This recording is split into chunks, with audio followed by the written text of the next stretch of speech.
ہمارے نبی پاک صلی اللہ تعالیٰ علیہ وسلم کو اللہ نے اختیار دیا، جتنا رہنا چاہتے ہیں رہ لیں، لیکن موت آپ کے لیے ہے، موت سے پاک صرف آپ کا رب ہے، باقی کوئی نہیں۔ 29 صفر 11 ہجری 632 عیسوی آپ کو سر درد عصر کے بعد شروع ہوا۔ آپ ایک جنازے میں تھے جنت البقیع، وہ درد تیز ہو گیا، گھر پہنچتے پہنچتے حضرت عائشہ کی گھر کی باری تھی اور تیز بخار میں تبدیل ہو گئی۔ تو یہ مہینہ 29 کا تھا، 29 دن یہ اور 12 دن اگلے، 13 دن آپ نے بخار اور سر درد میں گزارے، اور اسی بیماری میں جا کے نمازیں پڑھاتے تھے۔ آپ کے جانے میں 5 دن باقی تھے تو آپ کا بخار بہت تیز ہو گیا، تو آپ نے فرمایا کہ مجھے 7 کنوؤں کا پانی لا کر غسل دو۔ تو 7 مشکاں وڈیاں وڈیاں بھر کے لے آندیاں صحابہ نے، الگ الگ کنواں تو حضرت عائشہ کے گھر میں ٹپ نہیں تھا، تو حضرت حفصہ کے گھر سے ٹپ منگوایا گیا۔ آپ تہمت باندھ کے اس میں بیٹھے اور ایک ایک مشک آپ پر ڈالتے گئے تو اس سے پانی سے بخار کا زور ٹوٹ گیا، تو آپ نے پٹی باندھی سر درد کی وجہ سے، اور حضرت علی اور فضل بن عباس رضی اللہ عنہما علیہم السلام ان کے کندھوں پر ہاتھ رکھے ہوئے آپ مسجد میں تشریف لائے۔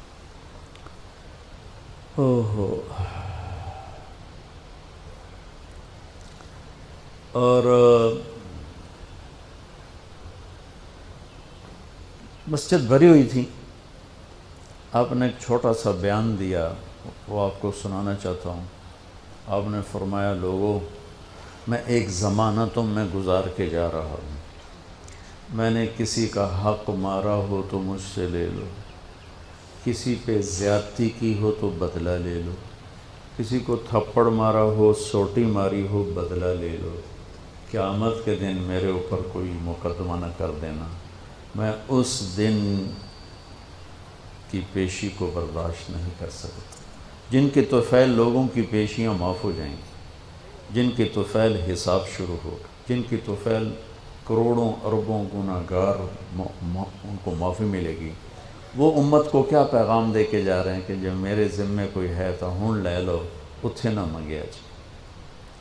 آپ نے اس کو اتنا دہرایا کہ صحابہ رونے لگے، تو آپ نے اتر کے ظہر کی نماز پڑھائی، پھر ممبر پہ آ گیا، پھر اسی بات کو دہرایا، میں نے کسی کا حق مارا ہو، کسی کو تھپڑ مارا ہو، کسی کو سوٹی ماری ہو، کسی پر زیادتی کی ہو، یہ میری جان بھی حاضر ہے، میرا مال بھی حاضر ہے، یہیں فیصلہ کرو میرے ساتھ، آگے نہ اٹھانا۔ ایک آدمی کھڑے ہو گئے، یا رسول اللہ، آپ نے میرے 3 روپے دینے۔ آپ نے فرمایا ضرور دینے ہوں گے پر مجھے یاد نہیں، ذرا یاد تو کراؤ۔ کہ یا رسول اللہ، آپ کے پاس سائل آیا تھا تو آپ کبھی سائل کو لوٹاتے نہیں تھے کہ نہیں بھی میرے کو لہین کوئی نہیں، یہاں تک کہتے تھے وہ فلاں دکاندار سے جا کے ادھار لے لے، جب میرے پاس آئیں گے میں تیرا ادھار چکا دوں، خالی نہیں بھیجتے تھے۔ تو کہنے لگے یا رسول اللہ، سائل آیا تھا، آپ کے پاس تھے نہیں، آپ نے مجھ سے پوچھا تیرے پاس کچھ ہیں؟ تو میرے پاس 3 درہم تھے، تو آپ نے کہا اس کو دے دے، میں تمہیں دے دوں گا۔ تو ہم نے کہا ہاں یاد آ گیا۔ تو پھر آپ کے گھر میں تو ایک چھٹانک تیل نہیں تھا کہ ڈیبا بال جائے، تو آپ نے فرمایا اپنے چچا زاد فضل بن عباس، فضل تو میرا یہ قرضہ ذمہ لیتا ہے؟ کہا جی۔ تو ایک عجیب بات بتاؤں، آپ مقروض کا جنازہ نہیں پڑھاتے تھے، جس کے سر پہ قرضہ ہوتا تھا اس کا جنازہ نہیں پڑھاتے تھے، ساری زندگی خود قرضہ لیا، لیکن قرض لینے دینے میں انسان سے جو پھر بے اصولیاں ہوتی ہیں، اس میں جو نفرتیں پیدا ہوتی ہیں۔ اب دیکھتے نہیں ہو یہ فیصل آباد کے بازاروں میں روزانہ تاجر کیسے گریبان پکڑ کے ماں بہن کی گالیاں دے رہے ہوتے۔ میں ان تاجروں سے کہتا ہوں یا ادھار دینا بند کرو یا گالیاں دینا بند کرو، کیوں کسی کی بیٹی کی عزت کو اچھالتے ہو؟ لاکھ 2 لاکھ کے پیچھے نہ کسی کی ماں چھوڑتے ہو نہ بہن چھوڑتے ہو. بھائی وہ حقوق کا معاملہ بہت سخت. تو میرے نبی جیسی پاک ہستی حقوق کے بارے میں کہہ رہے ہیں بھائی جو کوئی بدلہ لینا جائے اتھے ہی لے لو. تو صحابہ حاضر خدمت ہوئے، یا رسول اللہ لگتا ہے جانے کا وقت قریب ہے. تو آپ رونے لگے. آپ نے کہا میں تمہیں اللہ کے سپرد کرتا ہوں، اللہ تمہارا ساتھی اور حامی اور ناصر ہو. جمعرات کا دن عشاء کی نماز آپ پڑھانے کے لیے اٹھے اور غش آیا اور دوبارہ لیٹ گئے. تو پھر تھوڑی دیر کے بعد آپ کو دوبارہ ہوش آیا تو آپ نے فرمایا عشاء کی نماز ہو گئی ہے؟ کہا جی نہیں، آپ کا انتظار ہے. تو آپ اٹھنے لگے، پھر اٹھ نہیں سکے، پھر لیٹ گئے. پھر تیسری دفعہ آپ اٹھے، عشاء کی نماز ہو گئی. کہا جی آپ کا انتظار ہے. تو آپ پھر اٹھنا چاہا، نہیں اٹھ سکے. تو آپ نے فرمایا ابو بکر سے کہو عشاء کی نماز پڑھائے. تو ابو بکر ذرا پیچھے کھڑے تھے، عمر آگے کھڑے تھے. تو لوگوں نے کہا نماز ہی پڑھاونی، کوئی پڑھا دے. تو انہوں نے عمر کو آگے کر دیا، وہ پہلی صف میں کھڑے تھے. جب حضرت عمر نے اللہ اکبر کی تو آپ نے اندر میں آواز سنی تو زور سے فرمایا کہ عمر کو پیچھے کرو، ابو بکر کو آگے کرو. میرے رب کا فرمان ہے میرے مصلی پر صرف ابو بکر کھڑا ہو سکتا. تو عمر کو پیچھے کیا گیا اور ابو بکر کو آگے کیا گیا. تو جمعرات کی 1 نماز عشاء، اور جمعے کی 5، ہفتے کی 5، اتوار کی 5، 15، فجر کی 1. تو جمعرات اور پیر کی 1 اور یہ 15، 17 نمازیں آپ نے پڑھائیں اللہ کے نبی کی موجودگی میں. تو ہفتے کا دن تھا تو جبریل آئے، یا رسول اللہ مجھے اللہ نے آپ کی خدمت میں بھیجا ہے کہ میں آپ کا حال پوچھ کے ہوں، آپ کا کیا حال؟ تو آپ نے کہا جبریل بڑی تکلیف ہے. اتوار کو پھر اللہ کے نبی کی خدمت میں جبریل ہے، یا رسول اللہ مجھے اللہ نے بھیجا ہے میں پوچھ کے ہوں کہ آپ کا کیا حال ہے. آپ نے کہا جبریل بڑی تکلیف ہے. پیر کے دن، ہفتے کے دن آپ ظہر کی نماز کے لیے حضرت علی اور فضل بن عباس کے کندھوں پہ ہاتھ رکھ کر آپ مسجد میں انٹر ہوئے. ابو بکر نماز پڑھا رہے تھے. تو آپ نے یہاں سے محسوس کیا کہ اللہ کے نبی انٹر ہو رہے ہیں تو وہ پیچھے ہٹنے لگے. تو آپ نے ایسے ہاتھ کا اشارہ کر کے روکا اور ان کی لیفٹ سائڈ بیٹھ کر آپ نے 4 رکعت نماز ظہر یا عصر ادا فرمائی. یہ آپ کی آخری ملاقات تھی اپنی امت کے ساتھ. اس کے بعد آپ اللہ کی خدمت کے پاس حاضر ہو گئے. پیر کی صبح ہو آپ نے تھوڑا سا دروازہ کھول کے امت کو نماز پڑھتے دیکھا. تو جب دروازہ کھلنے کی آواز آئی تو حضرت انس فرماتے ہیں کہ سارے نمازی ایسے بھولے کہ جیسے نماز میں ہم ہیں ہی نہیں، اور سارے اللہ کے نبی کو یوں دیکھنے لگے. ایسے کسی کو یاد ہی نہیں رہے کہ ہم نماز پڑھ رہے ہیں، سب یوں دیکھ رہے ہیں.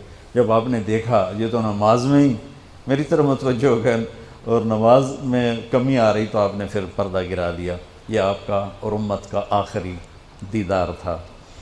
تو اشراق کے بعد آپ نے یہ 7 جون سخت گرمی تھی اور 12 ربیع الاول 632 عیسوی اور 11 ہجری. تو آپ نے اپنی ساری بیگمات کو بلایا. حضرت عائشہ فرماتی ہیں میں نصیب والی ہوں کہ مات فی سحری و نحری، اللہ کے آخری نبی میری ٹھوڑی اور سینے کے درمیان اللہ کی بارگاہ میں پیش ہوئے. یہ کیفیت تھی میرے نبی کی. یہ اس طرح آپ نے اپنی بیگم کے سینے پر سر رکھا ہوا تھا اور اس طرح نیم دراز تھے آپ اس طرح. تو آپ نے اپنی ساری بیویوں کو بلایا اور ان سے ملاقات کی. کچھ نہیں بتایا کہ میں جا رہا ہوں. اس کے بعد آپ نے بیٹی فاطمہ کو بلایا اور ان سے فرمایا کہ بیٹی میں جا رہا ہوں. تو وہ رونے لگیں. تو ہم نے کہا رو نہیں، سب سے پہلے تو ہی آئے گی مجھے ملنے. 6 مہینے بعد بیٹی کا بھی انتقال ہو گیا. پھر آپ نے مولا علی کو بلایا، ان کا سر اپنی گود میں رکھا اور ان کی کمر پہ ہاتھ پھیرتے رہے اور دعا دیتے رہے. دعا یہ سب کچھ بڑے سکون کے ساتھ ہو. آخر میں دونوں بچوں کو بلایا، حسن حسین. جن میں آپ کی جان اٹکی ہوتی. آپ فرمایا کرتے تھے میری آنکھوں کی ٹھنڈک، میرے دو پھول، میری دنیا کی بہار، میرے جگر کے ٹکڑے. تو آخر میں دونوں بچے بولائے اور یوں جو لیا نا سینے سے لگا تو ساتھ ہی آنسو شروع ہو. وہ سارا منظر آگے کھل گیا تو بے ساختہ آنسو. ایک دفعہ آپ نے حضرت ام سلمہ سے فرمایا، ام سلمہ آپ کی بیگمات میں سے کہ ایک فرشتہ آ رہا ہے جو آج تک کبھی نہیں آیا، پہلی دفعہ آ رہا ہے مجھ سے ملنے، تم دروازے پہ کھڑی ہو جاؤ، کسی کو اندر نہ آنے دینا. وہ کھڑی ہو گئیں. تھوڑی دیر میں کہیں سے امام حسین آ گئے کھیلتے ہوئے، وہ اندر جانے لگے، انہوں نے روک لیا. روکا تو وہ رونے لگے، روئے تو انہوں نے چھوڑ دیا.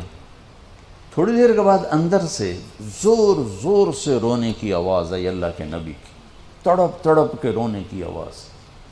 اندر گئے تو کیا دیکھا کہ آپ نے حسین کو یوں سینے سے لگایا ہوا تھا زور سے، اور یہ آپ کی کیفیت تھی، ہل ہل کے رو رہے اس طرح، پوری باڈی آپ کی غم کی وجہ سے ایسے کانپ رہی، شیورنگ تھی ایسے. تو حضرت ام سلمہ نے پوچھا یا رسول اللہ میرے ماں باپ قربان، کیوں رو رہے ہیں، کیا ہوا؟ کہا یہ فرشتہ میرے پاس کھڑا ہے، مجھے کہہ رہا ہے آپ کو اس سے بہت پیار ہے. میں کہہ رہا ہوں ہاں. مجھے کہہ رہا ہے آپ کی امت ہی اس کو ذبح کر دے گی، اور مجھے وہ مٹی دکھائی ہے جس میں اس کا خون گرے گا. تو وہ ان دونوں کو گلے سے جو لگایا نا تو بے ساختہ آنسو، پھر ان کو بھی رخصت فرما دی. بس ان کے جانے کے تھوڑی دیر بعد جبریل آ گئے، آ کے کھڑے ہو گئے. آپ نے فرمایا کیا بات؟ کہنے لگے جی باہر ملک الموت کھڑا ہے، اندر آنے کی اجازت چاہتا. آپ نے کہا آ جائے. اس نے اندر آ کر کہا السلام علیکہ یا رسول اللہ. پھر کہنے لگا یا رسول اللہ آپ پہلی ہستی ہیں جنہیں میں سلام کر رہا ہوں، میں نے کبھی کسی کو سلام نہیں کیا. پھر کہنے لگا یا رسول اللہ آپ پہلی ہستی ہیں جن کے بارے میں اللہ نے فرمایا پوچھ کے اندر جائیں، ایویں نہ وڑ جائیں، اجازت ملے تو جانا ورنہ واپس آ جانا. یا رسول اللہ آپ پہلی ہستی ہیں اللہ نے فرمایا آنا چاہیں تو لے آنا. ہو کیا دربار ہے، کیا مقام ہے. موت بھی اجازت منگتی پہ، اور رہنا چاہیں تو چھوڑ کے آ جانا. عیش معاشیت میرے محبوب آپ جتنا زندہ رہنا چاہتے ہیں آپ کو اجازت. توڑے واسطے 63 سال کی کوئی قید کوئی نہیں، توڑی اپنی مرضی. تو آپ نے پوچھا اگر میں تمہیں اجازت دے دوں تو میری جان بھی نکالو گی؟ کہ جی رسول یہ تو اللہ کا امر ہے، میری کیڑی اوقات. تو آپ نے جبریل کو دیکھا. اب ذرا میری آنکھوں کو دیکھو. تو آپ نے یوں کیا. یہ بھی سوال ہوتا کی صلاح ہے، تو بجائے منہ کے آدمی نہیں پوچھتا ہے، یہاں سے سوال کرتا. آنکھیں بھی بہت کچھ کہہ دیتی ہیں، بہت کچھ سنا دیتی ہیں. تو آپ نے یوں کیا. تو وہ سمجھ گئے کہ اللہ کے نبی کہہ رہے ہیں تیری کی صلاح ہے. تو انہوں نے عرض کہ ان ربک الیک لمشتاق. یا رسول اللہ آپ کی ملاقات کے شوق میں بیٹھے، بڑے شوق میں ہیں اللہ آپ کی ملاقات. بھائیو مانگا کرو یا اللہ وہ موت دے کہ تو ہماری ملاقات کے شوق میں ہو، ہمیں مردود نہ کر دے بلکہ ہمارے لیے اپنی رضا کے دروازے کھول دے. اب سنو ایک بات. آپ نے فرمایا جبریل واپس جاؤ، اللہ سے پوچھ کے آؤ میرے بعد میری امت کے ساتھ کیا کر. حسن حسین کو دیکھ لیا ہے کیا ہونے والا ہے، ان کے لیے کچھ بھی نہیں مانگا، ان کو قربانی بنا دیا، اپنی اولاد کو قربانی بنا دیا، ان کو ذبح ہونے کے لیے چھوڑ دیا.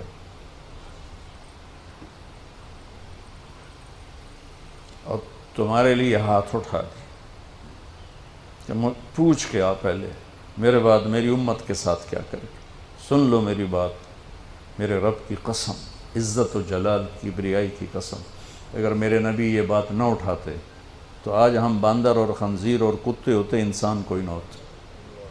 ایک مچھی کھادی آئی موسیٰ علیہ السلام دی قوم تے اللہ باندر بنا چھڑے سے کونو قردتن خاسئین قرآن بندر بن جاؤ ذلیل و خوار ہو کر. اور پابندی کیا تھی؟ ہفتے نو مچھی نہ کھاؤ. سود کے کاروبار کرنا، سودی قرضے دینا، ماں باپ کی نافرمانی کرنا، شراب کے اڈے چلانا، زنا کے اڈے چلانا، جھوٹے مقدمے کرانا، جھوٹی گواہیاں دینا، ناجائز قتل کرنا، یہ وہ گناہ ہیں کہ ہم کب کے کتے بلے بن چکے ہوتے.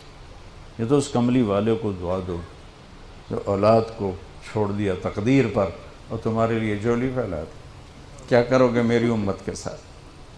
جبریل واپس آئے، پیغام لائے، یا رسول اللہ، اللہ فرما رہے ہیں ہم آپ کی امت کو تنہا نہیں چھوڑیں گے. آپ نے کہا الآن قرۃ عین، واہ یا رسول اللہ قربان جائے. آپ نے کہا اب میری آنکھیں ٹھنڈی ہیں. اللہم الرفیق الاعلی، یا اللہ ہوں بلا ہم آمن تیار. وہ جو چند لمحے تھے اس میں پھر آپ نے امت کو وصیت فرمائی، الصلاۃ، میری امت نماز نہ چھوڑنا. 90% لوگ نماز چھوڑ گئے. وما ملکت ایمانکم، اپنے نوکر، ملازم، غریب ان پہ ترس کھانا، فرعون نہ بننا. حقوق اللہ، حقوق العباد. حقوق اللہ میں نماز سب سے اعلیٰ، حقوق العباد میں غریب سب سے اعلیٰ. تو ان کو سمیٹ کر پورا دین بتا دیا. الصلاۃ، میری امت نماز نہ چھوڑی. وما ملکت ایمانکم،